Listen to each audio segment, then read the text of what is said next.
सदन में चर्चा हो रही, मेरी विनम्र प्रार्थना है, हम पक्ष हों या विपक्ष हों, हम इस गंभीर समस्या को राजस्थान की एक गंभीर समस्या समझकर इसको हल करने का प्रयत्न करें, क्योंकि इससे लाखों बच्चे और करोड़ों परिवार का दर्द देखा नहीं जाता है। सन 18 से लेकर 2018 से इस वैकेंसी को भरने के लिए और खाली पड़े हुए विद्यालयों में बच्चों के लिए अध्यापक की व्यवस्था करने के लिए एक लंबी प्रक्रिया के बाद जो स्थिति बनकर के आई है, आपने बजट 19-20 में ये कहा था हम 75,000 लोगों की भर्ती करेंगे। उसमें से ये 21,000 पद शिक्षकों के थे जिसकी भर्ती का काम आपने शुरू किया था। मैं सोचता हूँ कि विषय की थोड़ी सी गंभीरता से समझे। 19 दिसंबर को पहली विज्ञप्ति जारी हुई इन पदों को भरने के लिए, दिसंबर 19 को, और अभी हम परीक्षा जो हमने कराई है वो सितंबर 21 को, 26 को, और अभी उसमें उलझे हुए हैं अपन। पता नहीं ये भर्ती कब तक होगी, उस बच्चे को कब अध्यापक मिलेगा, उस बच्चे को कब जिंदगी में सहारे की नौकरी मिलेगा। और हमारी कमियों के कारण से जो दुर्गति होकर के जो बदनामी होती है उसको गंभीरता से लें। एक इस विषय को डाइवर्ट करने की कोशिश कर रहे हैं कि हम शिक्षकों की भर्ती को रोकने के लिए आंदोलन करें। नहीं, मैंने पहले भी कहा था, अभी भी कह रहा हूं, आपने उन दोनों को मिलाकर 62,000 की भर्ती के बारे में अपनी मन बनाया, स्वागत। आप उस प्रक्रिया को आगे बढ़ाओ, उसकी तारीख देकर के जब भी आपको परीक्षा कराना है, जिस ढंग से परीक्षा कराना है, लेकिन इस परीक्षा की ध्यान में रखते हुए परीक्षा के सिस्टम में कुछ विशेष लोगों से राय मशवरा करने के बाद, यूपीएससी भी तो इतने लाखों बच्चों की नौकरी कराती है, इतने सालों से हो रही है, वहाँ पेपर कभी भी आउट नहीं होता, कभी कोई समस्या नहीं आती, तो हम उनकी भी सहयोग लें। हम राजस्थान में इतनी बड़ी परीक्षा को किस ढंग से कराएं जिसके कारण से इस प्रकार की स्थिति आकर खड़ी नहीं हो। अब इसमें आपने देखा होगा 19 से शुरू किया और पहली भर्ती का 31,000 पद भरने के लिए आपने अनाउंस किया और 2 अगस्त को आपने तारीख तय कर दी। 2 अगस्त को नहीं हो पाई 20 में, फिर आपने उसके बारे में 2 सितंबर तय की, उसमें परीक्षा नहीं हो पाई। उसके बाद फिर आपने इसके बाद फरवरी 21 में परीक्षा की डेट थी, उसमें आप नहीं कर पाए। उसके बाद फिर 25 अप्रैल को की, वो भर्ती नहीं कर पाए। उसके बाद फिर आपने बढ़ाकर 25 अप्रैल के बाद में आपने 20 जून की तारीख डिक्लेयर की, उसमें परीक्षा नहीं करा पाए। उसके बाद आपने जाकर के 25 सितंबर के दिन 19 से जिन बच्चों ने अपने फार्म भर रखे थे उनको इस परीक्षा में बैठने का सुअवसर मिला। और राजस्थान की जनता को मैं इस बात के लिए धन्यवाद देता हूँ। इस नीट परीक्षा में प्रत्येक गांव और शहर के लोगों ने इन बच्चों को ठहराने से लेकर इनकी भोजन व्यवस्था से लेकर के जो व्यवस्था की वो वास्तव में देखने लायक थी।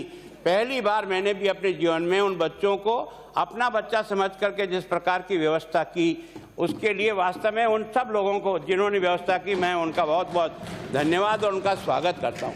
लेकिन परिणाम क्या निकला?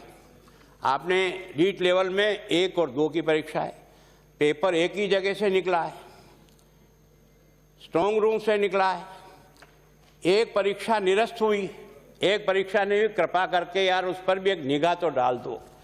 कहीं ऐसा तो नहीं है कि उसमें भी इसी प्रकार के कपड़े से जो सही हकदार हैं उनको नहीं मिल पा रहा है और जो हकदार नहीं है उनको मिल पा रहा। तो निश्चित रूप से हमारे शिक्षा मंत्री जी ने कहा कि गिनीज बुक में लिखना चाहिए, बढ़िया लिखा गया। इस गिनीज बुक में 38 लोग अंदर जेल में हैं, वो भी लिख दो। गिनीज बुक में 38 लोग जेल चले गए, अच्छा भाषा है। मैं सोचता हूँ, मैं थोड़ा सा बात आपसे कहना चाहता हूँ। ये जो आपका ये अरविंद कुमार सांगवा है, इन्होंने एक आदेश निकाला था इस परीक्षा की व्यवस्था के लिए 12/4/21 के दिन, 12/9 सितंबर, सॉरी। रीट 21 की परीक्षा हेतु जिले में संवेदनशील अति संवेदनशील केंद्रों की सूची एवं जिले के प्रश्न पत्र रखवाने हेतु कोषागार उप कोषागार की सूची एवं रूट चार्ट भिजवाने हेतु उपरोक्त विषय निवेदन है कि रीट 2021 की परीक्षा में सफल आयोजन हेतु संवेदनशील अति संवेदनशील केंद्रों को सीसीटीवी कैमरे लगाए जाना प्रस्तावित है। दिनांक 11/9/21 को रीट कार्यालय में आयोजित बैठक में आपको जिले की परीक्षा केंद्रों की सूची उपलब्ध कराई गई। अतः संवेदनशील अति संवेदनशील केंद्रों की सूची परीक्षा संचालन समिति के अनुमोदन करवाकर शीघ्र ही और मेल आईडी से भिजवाने का कष्ट करें, अग्रिम कार्रवाई की जा सके। रीट परीक्षा के प्रश्न पत्र एवं OMR सीट को जिले के कोषागार के स्ट्रॉन्ग रूम में रखवाए जाने हेतु निर्देशित किया जाता है तथा जिन जिलों के लिए जिला मुख्यालय के अतिरिक्त उपखंड तहसील स्तर परीक्षा केंद्र बनाए गए हैं उन केंद्रों को प्रश्न पत्र उस कोषागार थानों के मालखाने सुरक्षित रूप से रखवाए जाने हेतु निर्देशित किया गया। ये आपका उसका आदेश है। ये आदेश क्यों किया उसने? ताकि पेपर की सुरक्षा रहे, इसके लिए किया। लेकिन आपने क्या काम किया? ये प्रश्न क्यों हम बार बार आपसे मांग कर रहे हैं? कोई आपसे दुश्मनी इसलिए नहीं कर रहे हैं। आपने इस व्यवस्था को चरमरा दिया। जब इतना स्पष्ट आदेश आपके पास था तो अगर 32 जिलों में इस व्यवस्था को करने का काम आपने किया तो ये जयपुर की क्या विशेषता थी? यहाँ है बिंदु। इस जयपुर में ऐसी क्या खासियत थी कि यहाँ के उस पेपर की सुरक्षा के लिए व्यवस्था के लिए इस प्रकार की व्यवस्था नहीं करके आपने एक प्राइवेट लोगों की व्यवस्था किस ऑर्डर से की? ये ऑर्डर किसने दिया? वो ऑर्डर कम से कम आप शिक्षा मंत्री जी पढ़ देना कि जयपुर की व्यवस्था के लिए जिन लोगों को आपने लगाया वो किस ऑर्डर के तहत और किस व्यक्ति ने लगाया उसे। मैं आपसे इसलिए आग्रह कर रहा हूं, रीट परीक्षा के लिए कोऑर्डिनेटर कॉलेज शिक्षा के रिटायर्ड व्यक्ति को जिम्मेदारी दी गई। किस ताकत से दी गई थी? ये वही पारासर है ना? ये वही पारासर है जो उसको पहले भी पकड़ा गया था। उसी को आपने रीट की जिम्मेदारी दी। इसके साथ ही कोऑर्डिनेटर सुभाष यादव, BS बेरवाल और राम कृपाल जी मीणा को आपने ये इस आपके और मेरे नाक के नीचे वाले सेंटर की जिम्मेदारी इनको दी। ये कौन लोग हैं? ये मीणा कौन है? एक प्राइवेट कॉलेज चलाने वाले व्यक्ति को जो स्वयं परीक्षा कराता है उसको आपने उस स्ट्रांग रूम की चाबी देकर के उसको आपने रखवाली के लिए दिया। खेती बाड़ को खा रही है रे, और आप कह रहे हो कि इसकी जांच नहीं आती। मतलब कुछ तो कम से कम कुछ विचार करो कि क्या कर रहे हो। और आपका जो बोर्ड का चेयरमैन है वो कहता है कि यही ये व्यवस्था क्यों? उसका ऑर्डर तो ये कह रहा है कि इस तरह से व्यवस्था करनी है। उसको इग्नोर करके आपने ये नई व्यवस्था किस व्यक्ति ने की, किस व्यक्ति ने की? इसलिए इसकी जांच करना बहुत आवश्यक हो गया है। कोऑर्डिनेटर के अब इसमें आपने ये जो कोऑर्डिनेटर लगाया ना, ये आपका ऑर्डर है। ये कोऑर्डिनेटर जो लगाए हैं आपने, ये आपका 19/2/21 का एक ऑर्डर है। इस ऑर्डर में लिखा with kind sanction of chairman Rajiv Gandhi study circle, Shri Ashok Gehlot ji is advisor committee of Rajasthan Rajiv Gandhi Study Circle is constitute following are nominated member of the committee।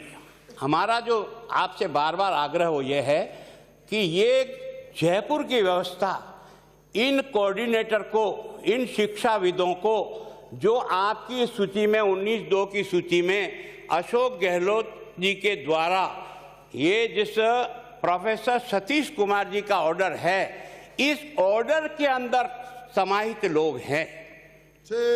ये उस ऑर्डर के तहत समाहित लोग। इसलिए आपसे कहना है यहाँ तक जांच करना मतलब अशोक गहलोत की जांच करना, यहाँ तक जांच करने का मतलब आपका सुभाष गर्ग की जांच करना। ये इन्होंने ये सजेशन करके इस प्रकार के लोगों को इन सुरक्षा के लिए लगाया जहाँ से ये पेपर चोरी हुआ। आप पक्ष के हो सकते हो, विपक्ष से हो सकते हो, लेकिन सच्चाई को अगर आप नज़रअंदाज करोगे तो राजस्थान का बेड़ा गर्क हो जाएगा। मैं चाहता हूं दोषी गुलाबचंद कटारिया भी अगर इसके टाइम पे पेपर लीक हुए तो मैं आपको सौगंध दिला रहा हूं, आप मेरी परीक्षाओं को भी मेरे समय में हुआ है उसको भी उस एसीबी के साथ जोड़ के दे दो। अगर उसमें मैं भी दोषी होऊंगा तो सजा पालूंगा, लेकिन इसके कारण से आप ना नहीं कर सकते राजस्थान के उन बच्चों को कि ये जो केवल और केवल इसी परीक्षा केंद्र पर यही सारे के सारे शिक्षाविद, नाम तो राजीव गांधी स्टडी सर्किल है, और उसी के सारे नॉमिनेटेड लोगों को आपने ये स्ट्रांग रूम की चाबी दे दी। ये किस आधार से दी है, इसका थोड़ा सा बता देना भैया। अब ये जो आपने, यही नहीं है, बहुत दुख के साथ कह रहा हूं कल्ला जी, ईमानदारी से हमको भी इतना पोस्टमार्टम करने का न तो दिमाग लगा न मौका मिला, लेकिन जैसे जैसे परीक्षा के बारे में बढ़ता गया वैसे वैसे एक एक पढ़ खोलते गए तो ऐसा लगा ये तो महान योजनाबद्ध तरीके से इस लूटखोरी का धंधा हुआ है। मैं आपको ईमानदारी से कह रहा हूं, योजनाबद्ध तरीके से मैं बहुत गंभीर आरोप लगा रहा हूं। ये जिस प्रकार से व्यवस्था इन्होंने की वो व्यवस्था मैं आपको बताता हूं। आपको मैं कुछ उदाहरण देता हूं। ये डीपी जारोली साहब है, ये आपके अध्यक्ष है माध्यमिक शिक्षा बोर्ड, ये आपके प्रदेश सलाहकार समिति के सदस्य हैं जो इस सूची में हैं। इनको रीट परीक्षा, राजीव गांधी स्टडी परीक्षा करने की पूर्ण जिम्मेदारी इनके पास यही है। फिर ये आपके प्रदीप पारासर, सेवानिवृत्त कॉलेज व्याख्याता, सेवानिवृत्त, क्या काबिल है, जो पहले भी सजा पाया हुआ है, पर आपके इसमें क्योंकि शिक्षा शास्त्री है इसलिए जयपुर रीजनल कोऑर्डिनेटर है, इनको जयपुर जिले की जिम्मेदारी दी है। देखा बाढ़ खेत कैसे खाती है। श्री सुभाष यादव, ये सहायक निदेशक कॉलेज शिक्षा है, प्रदेश सलाहकार समिति के सदस्य हैं, इसी राजीव गांधी स्टडी सर्कल के, इसको लगाया। श्री BS बेरवा, सहायक निदेशक कॉलेज शिक्षा, इसको भी कोऑर्डिनेटर लगाया, वो भी इस सूची में है। ध्यान सिंह गोठवाल, ये भी आपका स्टेट कोऑर्डिनेटर है, उसको भी इसमें लगाया है।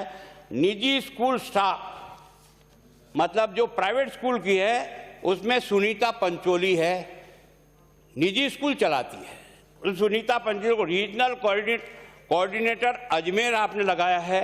देवेंद्र पारासर, भरतपुर का रीजनल कोऑर्डिनेटर लगाया है, इसको आपने अजमेर और धौलपुर का जिम्मेदारी पेपर के बारे में। फिर है नदीन चिश्ती, इनको आपने उदयपुर की जिम्मेदारी दी। ये सब आपके इस राजीव गांधी स्टडी सर्किल।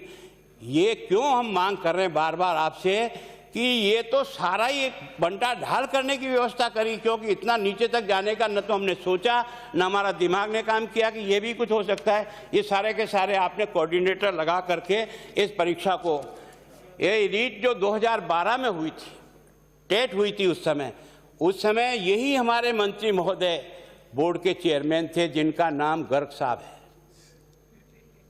आपको सुनकर दुख होगा, आप हो सकता मुझसे नाराज हो सकते, मेरे से किसी बात में आपका यकीन नहीं हो, कोई बात नहीं, लेकिन इनके समय में एक वहाँ पर इनके जो सहयोगी था नरेंद्र तंवर, इस नरेंद्र तंवर के घर पे छापा मारा, वहाँ पर 50 करोड़ की FD इसके घर पर मिली और 10 करोड़ से अधिक करेंसी, रुपया इसके घर में मिला।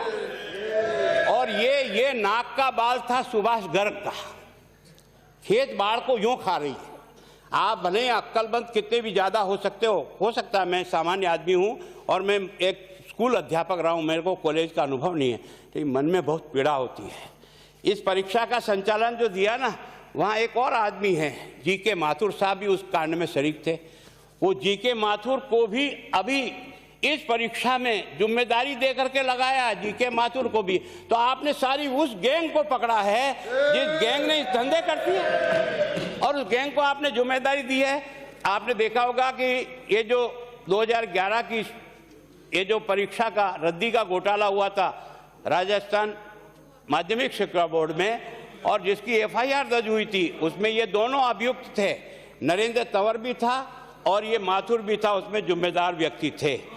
इसी तरह से आपने देखा होगा बोर्ड के जब अध्यक्ष थे ये सुभाष गर्ग साहब, तब ये जो सरस्वती प्रिंटिंग प्रेस है कलकत्ता की, ये इनका पेपर वही छपा था। स्टेट का पेपर भी 2012 में उसी कलकत्ता की सरस्वती प्रिंटिंग प्रेस में छपा था। पेपर सड़कों पर नीलामी के रूप में जब आया था तो उसका मुकदमा दर्ज हुआ। उस मुकदमे को बाद में जाकर ठंडे बस्ते में बंद कर दिया। इसलिए हम आपको कह रहे हैं कि इसमें बड़े बड़े लोग हैं। जब तक इसकी जांच सही नहीं होगी तो बच्चों के मन को संतोष नहीं मिलेगा। आप हम और यहाँ रफा दफा कर सकते हैं, कोई बात नहीं, लेकिन उस बच्चे के दर्द को वही समझेगा जिसके साथ ये पीड़ा जो भी है। ये जो राजस्थान के अधिकांश जिलों में ये जो सुभाष गर्ग साहब नहीं, ये सभी बिना किसी के पूछे हुए अपना दखलंदाजी के द्वारा सभी जगह ये जो इस राजीव गांधी स्टडी सर्कल से संबंधित लोग हैं इनको आपने लगाया। अब ये परीक्षा केंद्र पे वही कार्यरत शिक्षकों को भी ऑब्जर्वर लगा दिया जो उसी कॉलेज उसी जगह है, परीक्षा जहाँ हो रही है वहीं के अध्यापक को वहीं की परीक्षा की जिम्मेदारी लगा दी। ये कैसे लगा दी भाई? आपका ऑर्डर तो ये कहता है कि उस जिले का व्यक्ति भी उस परीक्षा केंद्र पर नहीं लग सकता है, तो फिर यहाँ का जैसे मैं बताता हूँ, सम्राट पृथ्वीराज चौहान राजकीय महाविद्यालय अजमेर में मधु सिंह और वेद प्रकाश को लगाया गया जो उसी कॉलेज में पढ़ाते हैं। राजकीय महाविद्यालय ब्यावर में जलालुद्दीन जी साहब को लगाया, ये उसी कॉलेज में पढ़ाते हैं। कन्या महाविद्यालय अजमेर और राजकीय महाविद्यालय नसीराबाद आदि में ऑब्जर्व वही के शिक्षकों को लगाया गया है जो आज दिन तक कभी नियम नहीं है पर आपने उसको लगाया है। इसीलिए तो आप देखो कि कोऑर्डिनेटर स्वयं के सगे रिश्तेदारों के कॉलेजों में परीक्षा केंद्र बनवाया। इन सब लोगों ने अपने रिश्तेदारों के प्राइवेट कॉलेजों में परीक्षा केंद्र बनाया। राजीव गांधी स्टडी सर्किल के संभाग समन्वयक भूगोल के सह आचार्य सुनीता पाचोरी को अजमेर जिले का कोऑर्डिनेटर बनाया। उन्होंने स्वयं के घर की संस्था सुनीता ITI को भी परीक्षा केंद्र बनाया। ये किस आधार से बनाया? आपने सारे नियमों को ताक में रख करके बनाई ना।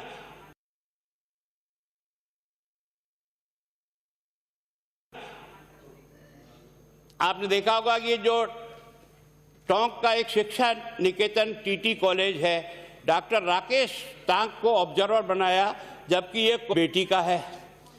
प्राइवेट व्यक्तियों को आपने निजी परीक्षा केंद्रों पर राजकीय लोगों को ऑब्जर्वर लगाने की जगह प्राइवेट कॉलेजों में भी निजी व्यक्तियों को ऑब्जर्वर लगाया। निजी संस्था आर्यभट्ट कॉलेज, प्रमोद सिंह राठौड़, विशाल दत्त, कपिल चौहान, कुसुम लता गहलोत और भरत कुमार को क्रमशः Saint Joseph school, Saint Teresa school और बालाजी रायल टॉक शिक्षा निकेतन द्वितीय मदर सीनियर सेकेंडरी स्कूल में ऑब्जर्वर लगाया। ये किस ताकत से लगाया, क्यों लगाया? वही निजी शिक्षण संस्थाओं के अग्रवाल कॉलेज कुचावन के प्रफुल्ल नरूका को सावन स्कूल संस्थान का शुभ्रा चतुर्वेदी को आपने उस स्कूल में ऑब्जर्वर लगाया। परीक्षा केंद्रों का नियोग इसके अलावा भी है। निजी व्यक्तियों को आपने परीक्षा केंद्र पर अनाधिकृत रूप से जाने के लिए अधिकृत किया। वो घूम घूम करके इन कॉलेजों में जाकर के इन्होंने इस परीक्षा की व्यवस्था को देखा है। कोटा केंद्र के राजीव स्टडी सर्किल के सहायक अनुज विलियम एक प्राइवेट व्यक्ति हैं, लेकिन नीट परीक्षा के दौरान कई केंद्रों पर उन्होंने चेकिंग के नाम पर अनागृत प्रवेश किया। यह एक बहुत बड़ा जांच का विषय है। कई परीक्षा केंद्रों पर परीक्षा पत्र की सील खुली हुई मिली थी।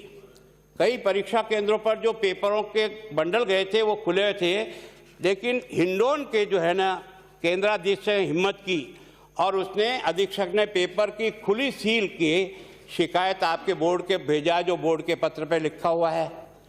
इसका मतलब खुले पेपर गए हैं। प्रश्न पत्र के निर्माण की प्रक्रिया में भी है ना, ये तो ऐसा मामला है कि मैं सोचता हूँ कि इसको जितना गहराई में जाओगे लगेगा कि इस दलदल में फंस गया राजस्थान। आपने देखा होगा कि प्रश्न पत्र निर्माण प्रक्रिया पर भी बड़े संदेह का प्रश्न खड़ा होता है। एक साथ सारे प्रश्न पत्र बना दिए 1000 क्वेश्चन का और उसी में से छांट करके पेपर बनेगा। ये आज दिन तक किसी परीक्षा में हुआ है क्या कि सारे प्रश्न कौन से आएंगे इस परीक्षा में। 1000 प्रश्न पत्र के प्रश्न बना करके आपने एक मोटा मोटा मॉडल दे दिया कि इन्हीं में से प्रश्न आएगा। इसीलिए राजेंद्र जी, आप जो चूरू में कह रहे हो ना कि 1000 में से आएंगे तो इसकी फीस लगेगी इतनी, 500 में से आएंगी तो उसकी फीस लगेगी इतनी, 100 क्वेश्चन में से प्रश्न पत्र का जवाब देना उसकी फीस लगेगी अलग। ये अलग अलग फीस वहाँ जग जाहिर है, बच्चों को जा करके पूछ सकते हो। ये कैसे हुआ? इस प्रकार का है ना, मैं सोचता हूँ कपड़ेबाजी की भी हद हो गई। लोक सेवा आयोग और माध्यमिक शिक्षा बोर्ड के ब्लैक लिस्टेड केंद्र को परीक्षा केंद्र बनाया गया, जिनको उन्होंने परीक्षा में अनियमितता के कारण से ब्लैक लिस्टेड कर दिया। ऐसे भी मामले जो है ना वो सामने आए हैं, जिसमें गंगापुर सिटी ये डीएस साइंस एकेडमिक परीक्षा केंद्र की भूमिका संदिग्ध है। एकेडमी के संचालक शिवोलॉजी ज्ञानदेव स्कूल चलाता था। फर्जी दस्तावेज करके स्कूल का नाम बदलकर गंगापुर में डीएस साइंस एकेडमी खोली और शिकायत बाद प्रशासन सचिव स्कूल शिक्षा को जांच के लिए स्कूल फर्जी मिला। शिक्षा सचिव ने स्कूल की मान्यता रद्द की, आदेश दिए और उसके बाद भी उसको सेंटर 23 सितंबर के दिन आप मंत्री महोदय, आप मेरा विनम्र प्रार्थना है कि इसको सजा मिलेगी। बच्चों की और राजस्थान की जनता की मांग यह है, इस प्रकार के अपराधियों को मत बचाओ। वो कौन होगा, मेरा होगा, मेरा रिश्तेदार भी हो सकता है। मैं नहीं कह सकता हूँ कि इस सारे ब्रह्मकांड में कौन कौन कहाँ कहाँ इन्वॉल्व हो गया हो, लेकिन उन लोगों को ढूंढना आपका और मेरा, इस राजस्थान की इस जनता की अदालत में हमारी जिम्मेदारी ज़रूर है। इस जिम्मेदारी से हम बिचर नहीं सकते थे। आपने देखा 23 सितंबर 21 को रहस्यमय ढंग से मनोहरपुरा दौसा हाईवे रीच प्रश्न पत्र का भरा कंटेनर पलटा था। कंटेनर में पेपर जा रहे थे ना, ये कब तो पलटा और वापस इन पेपर को उठाने के लिए कौन आया और कब आया? तब तक ये पेपर किसके जुम्मे पड़े थे? उसी गाड़ी में 2 बंगाल के जिनके पेपर छपाए थे जिस सरस्वती प्रेस में, उसके 2 लोग भी उसी में बैठे हुए थे। 2 लोग भी उसी में बैठे थे। तो ड्राइवर तो मर जाता है और उनको खरोच भी नहीं आती और बंगाल चले जाते हैं। ये क्या तमाशा है? ये क्या तमाशा है भाई? ये क्या अजीब दृश्य उपस्थित हुआ है। और इसके कारण से उसकी पत्नी ने जो धरना लगाया ना, वो बिल्कुल ठीक लगाया, क्योंकि उसके कुछ समय पहले ही उसके टेलीफोन से बात हुई थी और उसके बाद उसकी डेथ का समाचार मिला। और जिस प्रकार से उसकी मृत्यु को बताया गया है वो संदेहपूर्ण है। और मैं सोचता हूं कि कभी ऐसा होता है कि कंटेनर में हम सारे पेपर भेजे और रीड के भेजे, जहाँ लाखों बच्चों का सवाल है, उसकी सुरक्षा के लिए आगे पीछे कोई गाड़ी भी नहीं लगाए, कोई पुलिस फोर्स भी उनको नहीं दे, भले रास्ते में कोई लूट लो, चाहे कुछ भी कर लो। मतलब ये व्यवस्था करना भी आपके जुम्मे नहीं था तो किसके जुम्मे था भाई? ये जो 8/2/22 को टोंक जिले के थाना नगर कोर्ट ने अंतर्गत ये जो लोकेश वाला जो अब मामला आया है, इसने भी आपको ये बता दिया ना। अब ये जो आपका जो स्ट्रॉन्ग रूम है, इस स्ट्रॉन्ग रूम की जो चाबी होती है 2 होती है। ये स्ट्रॉन्ग रूम कैसे खुला, किसने खोला, ये चाबी किसके पास थी, ये चाबी किस अधिकार से उसके पास थी? और उसने ये पेपर 23 तारीख को चोरा और उसके बाद उसने ये जो 5 करोड़ की जो बात आती है, जिसमें से एसओजी ने 1 करोड़ और 20 लाख रुपया बरामद कर लिया। इससे बड़ा सबूत क्या चाहिए? इससे बड़ा सबूत क्या हो सकता है? इसका मतलब कोई आदमी 5 करोड़ में सौदा तय करता है तो क्या सब्जी बेच करके इकट्ठा करेगा पैसा? 5 लाख और 10 लाख में खड़ा होकर बाजार में खड़ा होगा, पेपर बिक रहा, पेपर बिक रहा, पेपर ले, पेपर लो, ऐसे में लगा। ये सारे के सारे जितने कोचिंग सेंटर है ना, जिनसे इस कोचिंग सेंटर से संबंध होने के कारण इकट्ठा पैसा वहां से मिलने की गुंजाइश थी, इसलिए सारा कांड हुआ। ये सारा इस कांड से हुआ। न आपका दोष है न मेरा दोष है, पर जिसका दोष है वो चाहे कोई भी आप में यहाँ बैठा हो या बाहर बैठा हो, उसको पकड़ना आपकी और मेरी जिम्मेदारी है। अगर इससे मुकरते हो ना तो हम राजस्थान के उन लाखों बच्चों को अपने यहाँ की उपस्थिति दर्ज नहीं करा सकेंगे। बहुत दुखी मन से कह रहा हूँ। अब आप देखो, आंसर शीट गोपनीय शाखा को पता होनी चाहिए। ये गंगापुर कैसे पहुंची, पहले ये कांड तो वहाँ से खुला। अगर ये आंसर बुक वहाँ नहीं मिलती आधे घंटे पहले और वहाँ से ये शिकायत दर्ज नहीं होती तो ये जांच ही शुरू नहीं होती। ये जांच भी गंगापुर के आंसर बुक सहित आधे घंटे पहले उस सेंटर पर उपलब्ध हो गई, इसके कारण से ये शिकायत दर्ज हुई और उसके कारण से एसओजी ने काम करना। मैं एसओजी को धन्यवाद देता हूँ, मैंने पहले भी दिया, आज दिया। ऐसा नहीं, एसओजी ने मेहनत करके वहां तक पहुंचने का प्रयत्न किया। 39 लोगों को जो जेल में भेजा या जो इन्वेस्टिगेशन आज भी अंदर है, एक और कल पकड़ा गया, 38 पहले थे।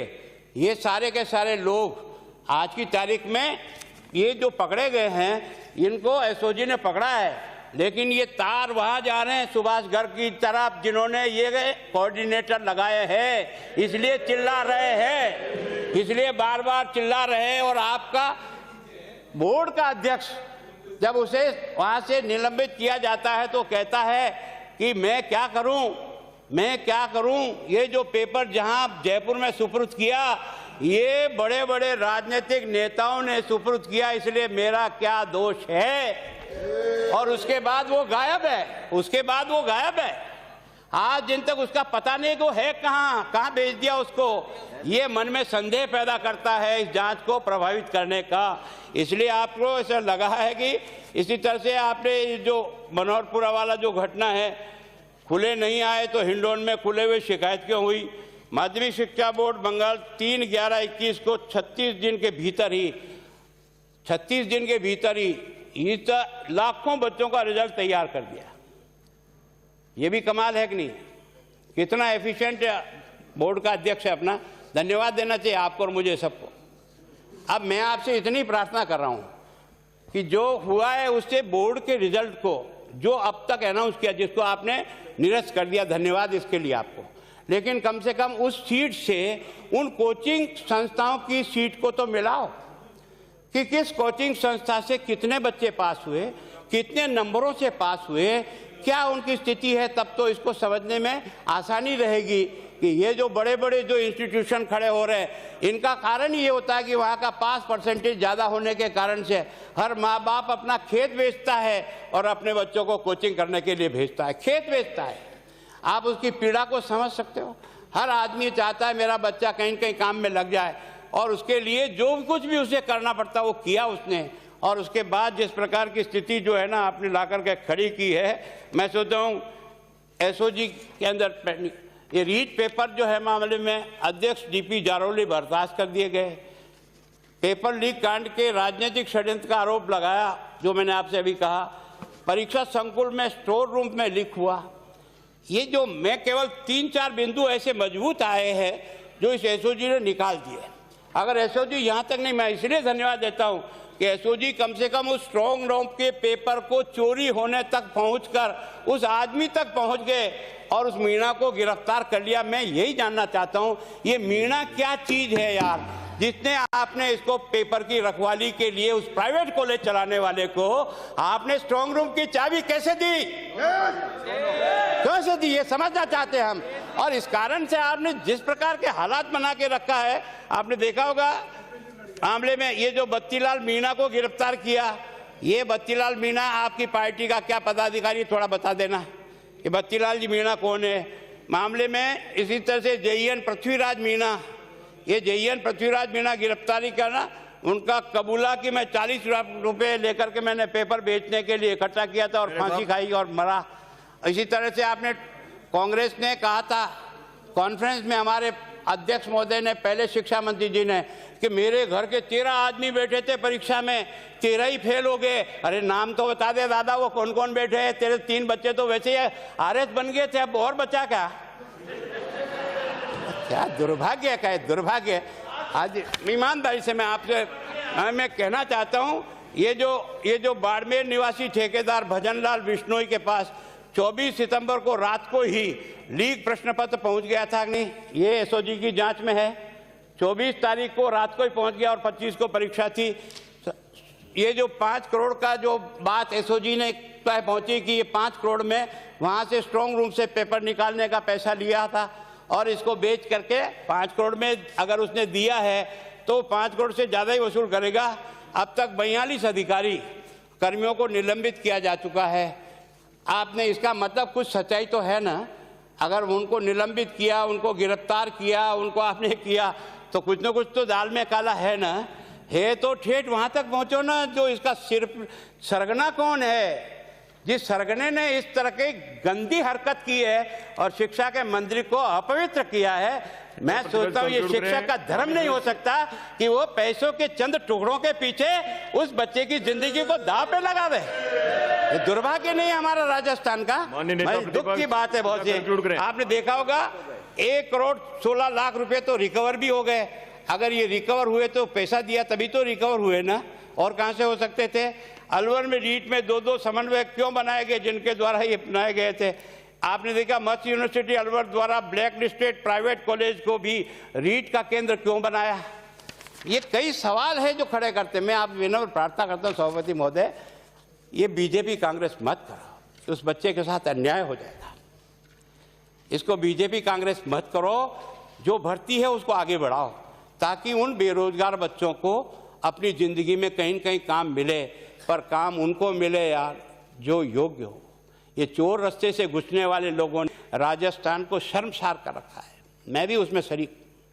मुझे भी इस बात का दुख है कि कुछ लोग गलत सर्टिफिकेट बनाकर डिग्री ले आते हैं, कुछ लोग गलत मार्कशीट ला करके मेरिट में आकर के उसके लिए योग्य बन जाते हैं। अगर इन पिछले 10 सालों का रिकॉर्ड चेक करो, जिनको आपने नौकरी पे लगा करके आज काम पे लगा रखा है, इनका पोस्टमार्टम करो ना, तो मेरी गारंटी है 25 से 30% लोग वो मिलेंगे जिन्होंने गलत तरीके से नौकरी हत्या ली है, और वो बच्चा रो रहा है जो अपनी गरीबी में अपना माँ बाप का खेत बेच करके पढ़ने की कोशिश करके नौकरी प्राप्त करना चाहिए। इसलिए इसको अपना सवाल मत बनाओ, जिद्द का सवाल मत बनाओ। मुख्यमंत्री जी को आप और हम सब जिस गांधी के विचारों को मानते हैं, इस प्रकार का घपला हो जाए और हम सब के सब मौन बैठ करके बीजेपी और कांग्रेस में बट करके उस बच्चे का हित करें, ये क्या न्याय होगा उस बच्चे के साथ?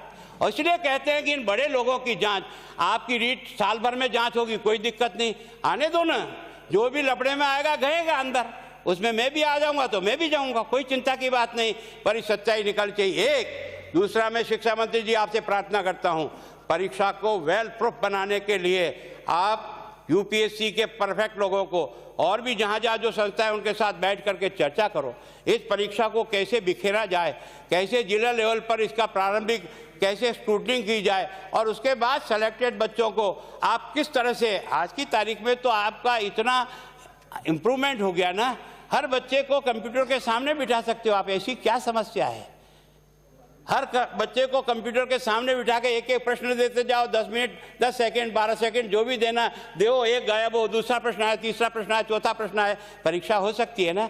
अगर हमारे मन में बेईमानी नहीं है, हम अपने और परायों को सेलेक्ट करने का दिमाग बना रखे जब तो असफल, और अगर ईमानदारी से काम करना चाहते हैं तो सारी व्यवस्थाएं आज भी हो सकती है। मैं चाहता हूं ये परीक्षा जल्दी से जल्दी होकर उन बेरोजगार बच्चों को अपनी ज़िंदगी मिले। इसके लिए जो भी एक्सरसाइज करना तुरंत करके परीक्षा की डेट भी अनाउंस करो, और इसको सीबीआई जांच के इसलिए भेज रहा हूं कि हमारी एसओजी की अपनी एक लिमिट है, उस लिमिट से ऊपर के आदमी को बुलाकर टॉर्चर करना या उससे ऊंचा नीचा करना उसके बस के बाहर है। लेकिन ये जो सीबीआई है, इसने मुझे भी 2.5 साल तक रगड़ा है, बिना कसूर के रगड़ा है, बिना कसूर के रगड़ा है, फिर भी मुझे कोई दिक्कत नहीं, मैंने उसको फेस किया।